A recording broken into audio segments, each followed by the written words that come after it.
Hi, this is Deacon Larry, and this is Renewed.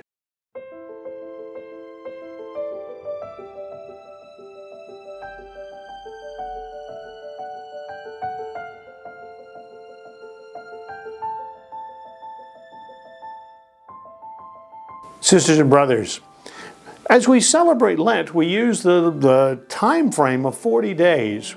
When you think of 40 days, it's sort of an immediate kind of reminder to us of the great event of the Exodus. It's that moment in which Moses leads the people out of Egypt, out of slavery, to the Promised Land. And it's interesting, in that journey from Egypt to the Promised Land, crossing the Red Sea, entering the Arabian Desert, making their way to the Promised Land, if you look on it on the map, it's about 500 miles. It may be the distance to Oklahoma City from Houston. Pick your own 500 miles. If you were to walk it, it might take you 2 weeks. If you were to drive it, it would take you a good long day for that drive. And yet Moses and the people spent 40 years wandering in the desert. There were some battles here, some being fed by manna from the heavens as the people were sustained by God through this time. When you're in the desert, it's hard to feed a whole population, so God provided manna, water from rock, all of these wonderful things that were happening, and along the way the people grumbling. Moses receiving the 10 Commandments on Mount Sinai, the people grumbling and turning to idolatry. 40 years. Why 40 years? Literally, did it take 40 years? One could question that. The exact chronology. We don't have the exact chronology in the scriptures, but we do have a truth that's being communicated to us.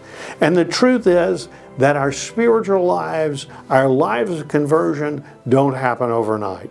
That the change in us often is one in which we long to do and to live God's will, and yet we struggle because of our own temptation, our own proclivity to sin, that damaged human nature that is in us because of original sin. And so in our lives, we make step forwards, we fall down. We headed in the right direction, we turn left, we turn right, we get lost, we've got to get back on the path. And so this is what happened to God's people in the journey from Egypt to the Promised Land.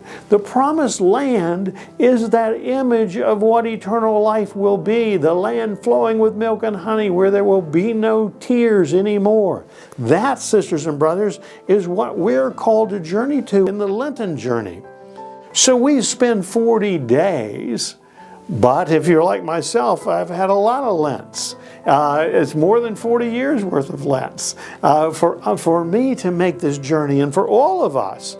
Our lives are like the people in the desert, struggling to stay on the pathway God has called us to until we reach the Promised Land. A great exercise in the Lenten season is to read the book of Exodus, to journey with the people, and to reflect not so much on the specificity of, did this happen in this way, but to reflect on, what is God saying to me about my spiritual journey, about our spiritual journey as a church, and perhaps the journey of the world. It takes time for God's will to be worked and realized in us. And ultimately, it's not an achievement that we make on our own. That's why we have the Easter event, because it took Christ to ultimately close the gap between the Promised Land and where we are on this journey. And with that in mind, sisters and brothers, indeed, in this season of Lent and in the Easter celebration, we will be renewed.